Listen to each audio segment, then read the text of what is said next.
맹자가 이런 말을 했습니다. 어떤 사람이 지금 배가 고파 죽을 지경입니다. 그 밥을 안 먹으면 정말 죽게 될 형편이죠. 그런데 어떤 사람이 음식을 주면서 마음에 아주 수치스러운 말을 하면서 음식을 준다면 아무리 지금 내가 배가 고파 죽을 지경이라도 그 음식을 받아서 먹을 수는 없다, 이런 말을 했어요. 왜냐하면 사람은 수치를 당하면 참을 수가 없는 사람이기 때문에 그렇죠. 굶어 죽을 지경이라도 수치를 당하면 주는 밥을 먹을 수 없는 것이 인간입니다. 왜냐하면 인간은 부끄러움이 무엇인가를 알기 때문에 그렇죠. 부끄러운 마음이 없다면 인간이라고 할 수 없죠. 인간에게는 자존심이 있고 그리고 자존감이라는 것이 있기 때문에 그렇습니다. 근데 요즘 정치하는 사람들 보게 되면 부끄러운 것을 모르는 사람들이 너무 많은 것 같아요. 정의라는 이름으로 모금을 하는데, 그런데 그것이 거짓말이었어요? 그러면서도 부끄러움을 모릅니다. 친미가 나쁘다고 말하면서 자녀는 미국으로 몰래 유학을 보내는 사람들이 너무 많아요. 이게 왜냐? 부끄러움을 모르는 사람들이에요. 철면피죠. 얼굴에 철판을 깔았기 때문에 그런 사람들이에요. 그러니까 말과 삶과 그 다음에 양심이 전혀 다르게 살아가는 사람들이란 얘기입니다. 인간은 양심이 있기 때문에 옳지 못함을 부끄러워하는 마음이 있어야 합니다. 이런 마음이 인간의 마음이고 그리고 양심 있는 사람의 근본적 마음입니다. 만약에 사람의 양심이 무너지면 다 무너지는 겁니다. 양심이 무너지면 미래가 없다는 것을 우리가 알아야 됩니다. 하버드 대학의 교수이며 심리학자인 헬리나우에는 이런 말을 했어요. 후회란 쓰라린 것이다. 죄책감은 자신을 고소하는 것이다. 감사는 즐거운 기억이다. 그렇습니다. 이 세 가지 말 중에 많은 사람들에게는 후회라는 과거를 가지고 굉장히 고통스럽게 살아간 사람들이 많이 있습니다. 그래서 쓰라린 과거의 고통을 잊어버리기를 원합니다. 우리는 상처 입은 기억들을 망각으로 끌어내리려고 합니다. 그러나 정말 잊으려면 상처의 문제를 해결해야지 마음속에서 잊어야 된다고 노래만 한다고 해서 잊어지겠습니까? 그래서 근본적인 아픔의 문제를 그저 잊으려고만 하지 말고 해결해야 된다는 얘기죠. 그래서 계속 후회라는 슬픈 기억으로 살아가는 우리 인간이 돼서는 안 된다 하는 말을 드리고 싶어요. 이 본문 21장에 보게 되면 예수님께서 베드로의 망각의 구석에 가둬놓은 가슴 아픈 기억들을 끄집어내는 장면이 나옵니다. 제가 지난번에 말씀드렸는데 예수님이 숯불을 피우십니다. 그리고 생선을 구우시고 빵을 나누어 먹습니다. 근데 이 모든 것들은 베드로가 그렇게 마음에 생각하고 싶지 않았던, 그리고 잊으려 하고 싶었던 그 가야바 법정의 아픈 기억들을 끄집어내는 거예요. 다른 말로 얘기하면 예수님을 3번 부인했던 그거, 그리고 처음 예수님 만났을 때 고기 잡았을 때의 그 마음의 기쁨을 잊어버리고 지금은 예수님의 곁을 멀리 떠나갔던 그 사건들, 그리고 빵을 나누면서 이것은 내 피고 이것은 내 살이다 라고 하시면서 했던 그 성만찬의 그 아픈 기억들을 다시 한번 이렇게 끄집어내면서 정말 옛날을 기억나게 하시는 예수님의 오늘 본문이라는 것을 우리가 알아야 됩니다. 주께서 그런데 과거의 아픈 기억들을 상기시키는 것은 베드로를 죽이려고 하는 게 아니란 얘기죠. 오히려 아픔을 치유하기 위해서입니다. 용서하기 위해서입니다. 그리고 새로운 사명의 사람으로 세워주시기 위하여 베드로 앞에서 지금 아픈 과거를 끄집어내고 있다는 사실을 우리가 알아야 됩니다. 예수님께서 이런 말씀하셨습니다. 마가복음 2장 17절입니다. 건강한 자에게는 의원이 쓸데없고 병든 자에게라야 쓸데있느니라. 그럼 너무나 지당한 말씀이죠. 병든 자에게라야 의사가 필요한 거죠. 건강한 자는 병원에 갈 필요가 없습니다. 왜? 건강하니까. 왜 그렇습니까? 건강한 사람은 병원에 갈 필요가 없고 건강하지 못한 사람은 병원에 가서 그 아픈 상처를 내놓고 그걸 도려내야만 살 수 있기 때문에 의사가 필요한 거예요. 저도 암으로 죽었다 살아났지만 저는 거의 이 장기 3분의 1을 잘라냈습니다. 근데 만약에 그때 장기 3분의 1을 잘라내지 않았다면 제가 살 수가 없어요. 아픈 사람에게 예수님이 필요하고 아픈 그 부분을 잘라내야만 사는 비결입니다. 근데 우리는 자꾸 잊으려고만 합니다. 과거의 아픈 것들을 빨리 잘라내고 새로운 출발을 해야 되는데 이게 잊으려고만 하기 때문에 안 된다는 얘기죠. 근데 베드로가 지금 잊어버리려고 해도 잊어집니까? 안 되는 거예요. 그러면서 지금 예수님은 숯불을 피우시고 생선을 굽고 빵을 나누면서 너의 아픈 과거를 잊는 게 아니라 지금 예수님이 직접 그 문제를 치료하셔서 넌 앞으로 큰 일을 하는 사람이 돼야지. 계속 그 망각의 웅덩이에 빠져가지고 너 미래로 전진하지 못한다면 어떻게 되겠냐, 이런 말씀을 지금 하고 있는 것입니다. 본문에서 예수님은 네가 나를 사랑하느냐 이렇게 3번이나 묻고 그리고 3번이나 내 양을 먹이라 사명을 맡기셨죠. 그러면서 의미심장한 말씀을 하세요. 본문 18절입니다. 내가 진실로 진실로 내게 이르노니 내가 젊어서는 스스로 띠띠고 원하는 곳으로 다녔거니와 늙어서는 내 팔을 벌리리니 남이 내게 띠띠우고 원하지 아니하는 곳으로 데려가리라. 근데 이 말이 뭡니까? 베드로에게 직접 하신 말씀이 야, 너 앞으로 내가 원치는 않지만 앞으로 양팔을 벌리고 원치 않는 곳으로 갈 것이다. 한마디로 얘기하면 십자가에 나처럼 죽을 수도 있다라는 말을 암시적으로 얘기하는 겁니다. 한마디로 얘기하면 베드로가 어떻게 죽어서 영광을 하나님께 돌릴 것이다 라고 하는 사실을 얘기하는 거죠. 그리고 베드로에게 그 말씀을 한 다음에 너는 나를 따르라.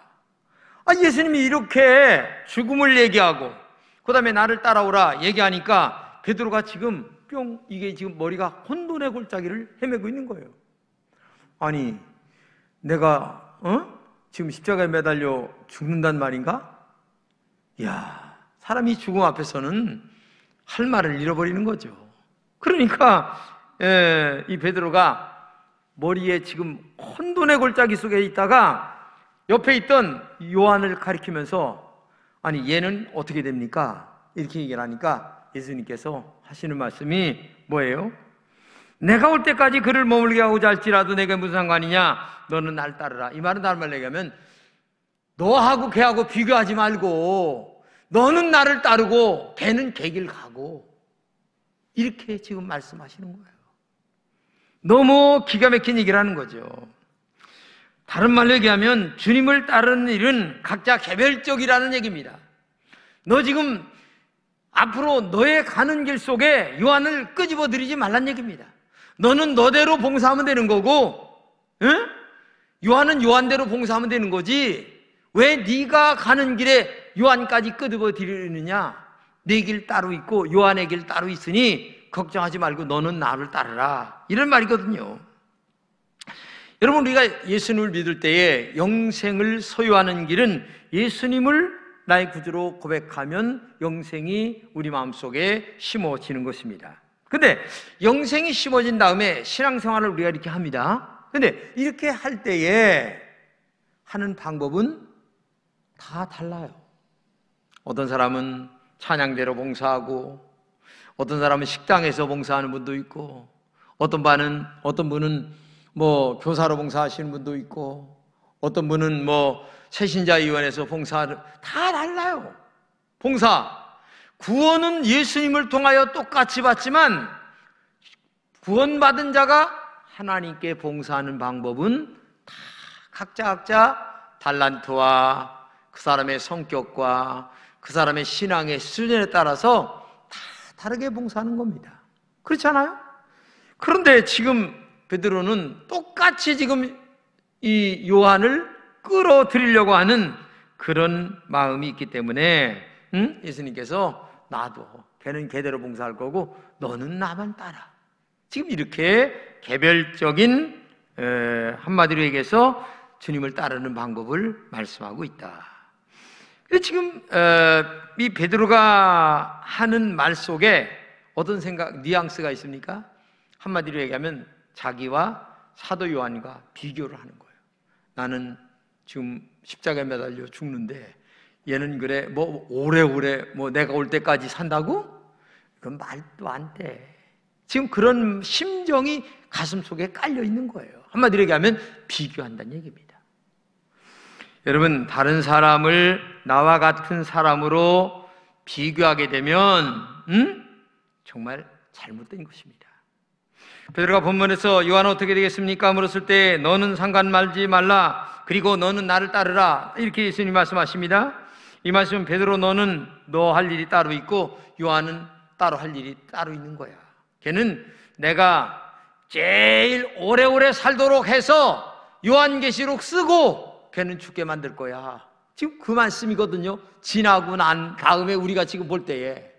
그리고 너는 다른 일 쪽에서 하다가 나를 위하여 죽는데 나처럼 십자가에서 죽을 가능성이 커. 지금 그 얘기를 하고 있는 거예요.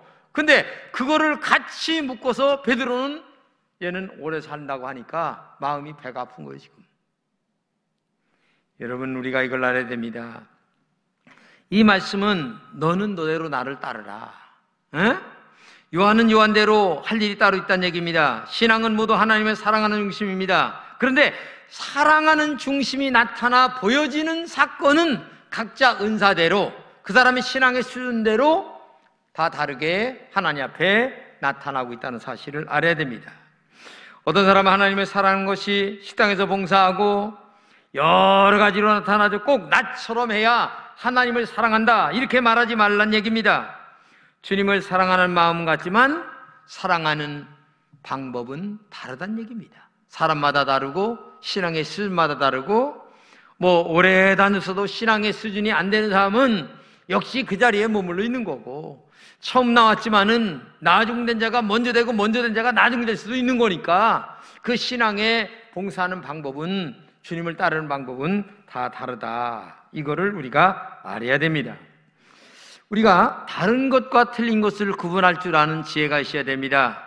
다른 것을 틀린 것으로 생각하면 큰일 납니다. 틀린 것은 나의 틀에 집어넣으려는 겁니다. 지금 베드로가 얘는요, 이런 말은요, 예수님 말씀대로 얘도 똑같이, 다른 말로 얘기하면 베드로의 틀 안에 사도 요한까지 집어넣으려고 하는 아주 나쁜 일이 있는 겁니다. 그래서 우리가 살면서 틀린 것과 다른 것을 구분할 줄 아는 마음이 있어야 되는 거예요.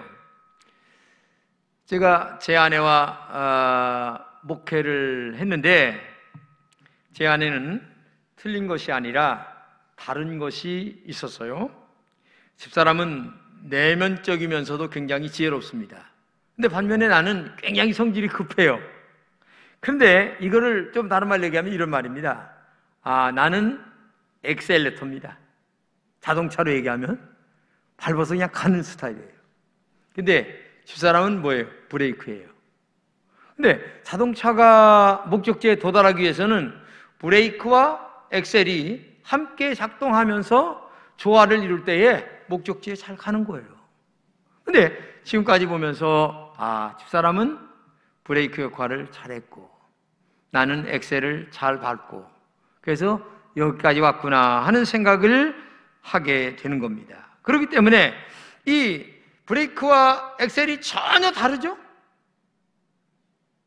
브레이크는 못 가게 잡는 거고 엑셀은 가게끔 하는 거고 근데 이게 조화가 이루어져야만 자동차가 목적지에 가는 것처럼 여러분 틀리다 이렇게만 보려고 하는 마음을 갖지 말고 다르다라고 하는 눈으로 갖는 게 굉장히 중요한 겁니다.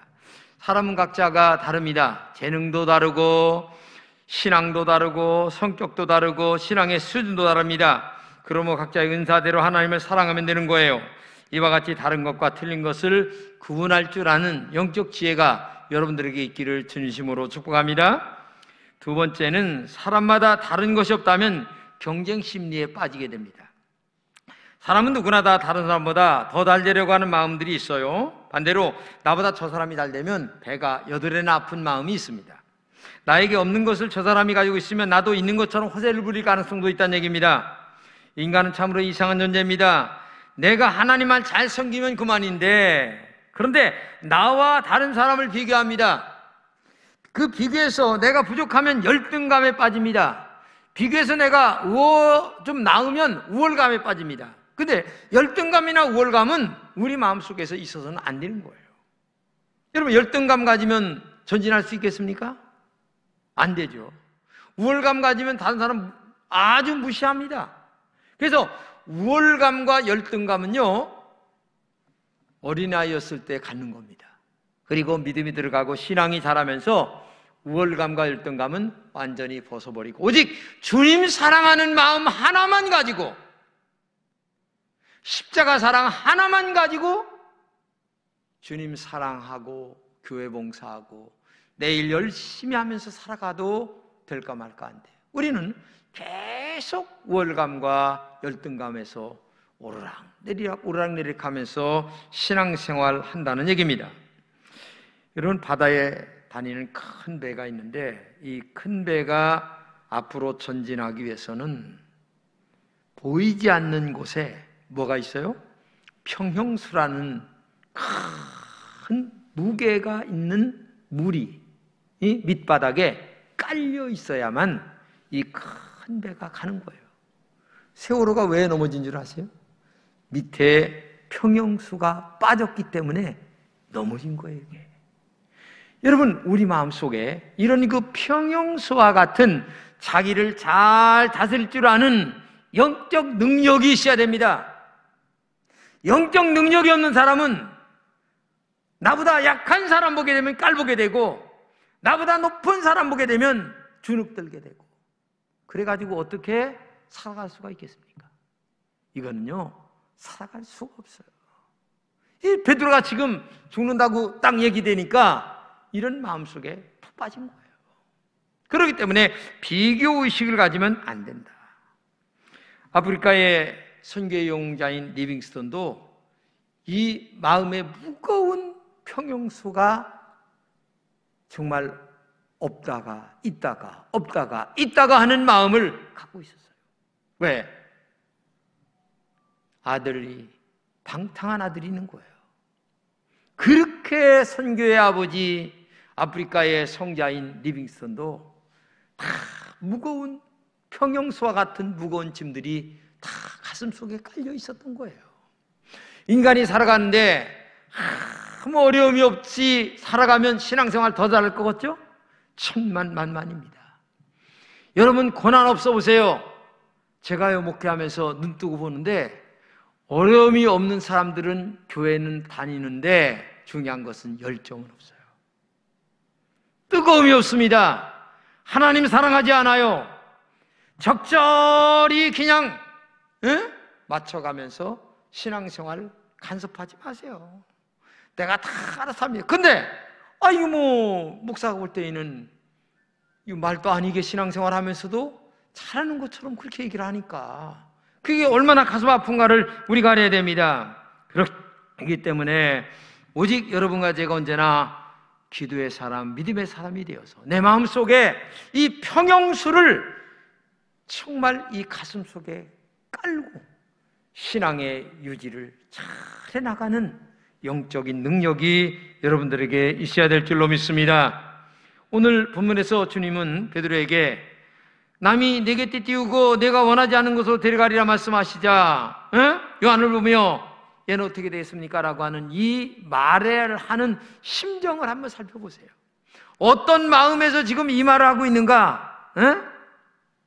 여기서 반드시 기억해야 될 일 하나가 있는데, 우리가 볼 때 하나님이 하시는 일은 굉장히 공평하시다는 겁니다. 지금 베드로가 볼 때는 굉장히 불공평합니다. 그렇죠? 베드로가 볼 때는 예수님이 지금 하시는 일이 너무 불공평해요. 어떻게 나는 일찍 죽고 얘는 그래 예수님 재림하실 때까지 그래 세상에 살려둔다는 말을 하십니까? 말도 안 됩니다. 그러나 본문에 볼 적에 정말 베드로의 마음은 그렇다 할지라도 하나님이 하시는 일은 절대 그렇지 않다는 겁니다. 하나님은 공평하십니다. 정말 공평하십니다. 어떤 말씀이라 할지라도 하나님 앞에 우리가 토를 다는 신앙이 돼서는 안 됩니다. 내가 이해가 아직 안 됐을 뿐이지, 내가 아직 소화를 못 시켰을 뿐이지 하나님이 잘못하신 것은 아니다. 우리가 그렇게 알아야 됩니다. 우리의 신앙은 한 가지입니다. 예수님을 따르는 것으로 신앙이 시작되고, 그리고 예수님을 따르는 것으로 신앙이 끝나는 신앙이어야 됩니다. 어떤 경우에도 우월감이나 열등감이 나를 사로잡으면 그 신앙은 끝장나는 겁니다. 왜? 내가 주인된 신앙생활이 거기서부터 시작되기 때문에 안 된다는 얘기입니다. 근데 중요한 것이 있습니다. 베드로가 예수님을 따르는 믿음의 수준이 3년 전과는 다르다는 것을 예수님은 알았어요. 처음에는 갈릴리 바다에서 예수님을 만나 깊은 곳에 가서 금을 내려 고기 잡으라 했을 때 하고 싶지 않았는데 해서 고기를 잡으니까 이게 뭐 육신적으로 너무 좋거든요.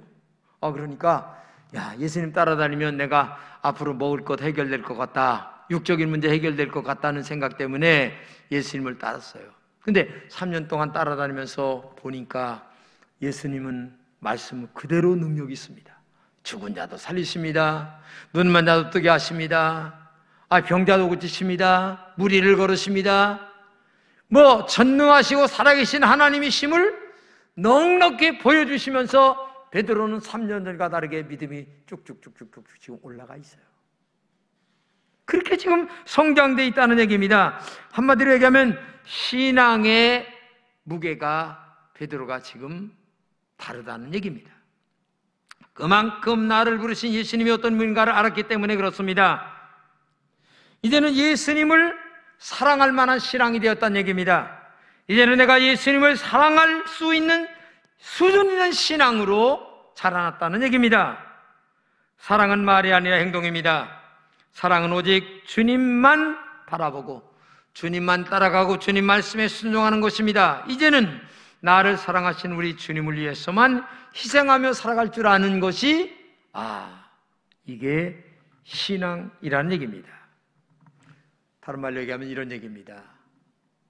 또 3년 전에는 육적인 고기 때문에 나를 따랐다. 다른 말로 얘기하면 오늘로 얘기하면 이런 얘기입니다. 맨날 기도한다면 하나님 나에게 뭐 주세요? 나 이게 부족합니다. 이거 해결해 주세요. 저거 해결해 주세요. 매일 나와서 기도하는 수준이 거기에 머물러 있어요. 근데 이제 3년이 지난 후에는 어떤 기도입니까? 주님은 살아계시고 전능하시고 또 못하실 것이 없는 약속을 지키시는 그런 하나님이신 줄로 내가 알았습니다. 이제 그러다 보니 난 그저 주세요 신앙보다 조금 더 올라가서 이제는 주님을 위하여 내가 무엇을 할까요? 내가 주님을 위해서 헌신해도 마치 구약에 보게 되면 아들을 잡아서 죽이려고 할 때에 에베네셀, 미리 준비하신 하나님의 역사가 나타나잖아요. 그런 것처럼 오늘도 하나님은 내가 이렇게 한다 할지라도 다 준비하셔. 나보다 앞서가셔. 10발짝 100발짝 앞서가시는 분이야.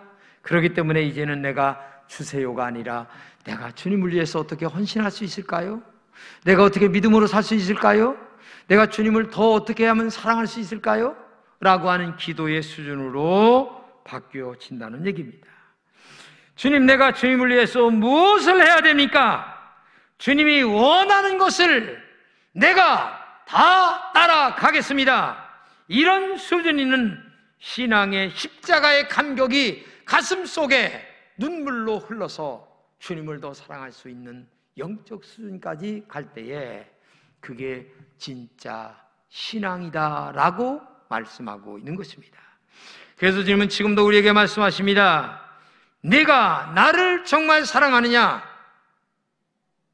물어요. 그것이 아가페로 묻고 있는 겁니다. 필레오가 아닙니다. 인간적인 사랑이 아니라 정말 희생하며 따를 수 있는 영적 수준으로 우리에게 묻고 있는 겁니다. 그러면 너는 나만 따라오라. 요한대로 말하지 말아라.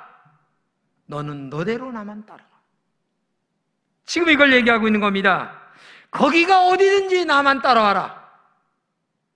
험한 산길도, 폭풍우가 몰아치는 곳이라도, 아니면 잔잔한 물가라도 너는 나만 따라와라. 너의 신앙의 수준이 3년 전과 달라졌지 않느냐? 그것이 정말 나를 사랑하는 것이다. 그것이 내가 원하는 것이며 그것이 내가 하늘의 상급을 쌓는 지름길이다. 그리고 그것이 나의 일이다. 이렇게 말씀하고 있는 거예요. 오늘 한 해를 마무리 지는 여러분 정말 주님 십자가 사랑이 얼마나 대단한가를 마음속에 아시잖아요. 그리고 말로 얘기하십니다. 그러면 이제는 증명할 때입니다.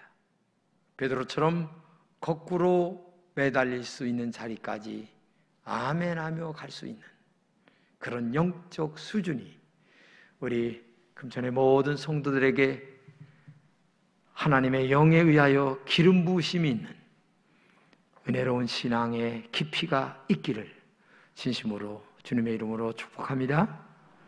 기도하겠습니다. 하나님 감사합니다. 우리 금천의 모든 성도들에게 깊은 믿음을 허락하여 주심을 감사합니다. 내가 나를 사랑하느냐? 그러면 너는 나만 따라오라. 거기가 어디든지 나만 따라오라. 그것이 나를 사랑하는 것이다.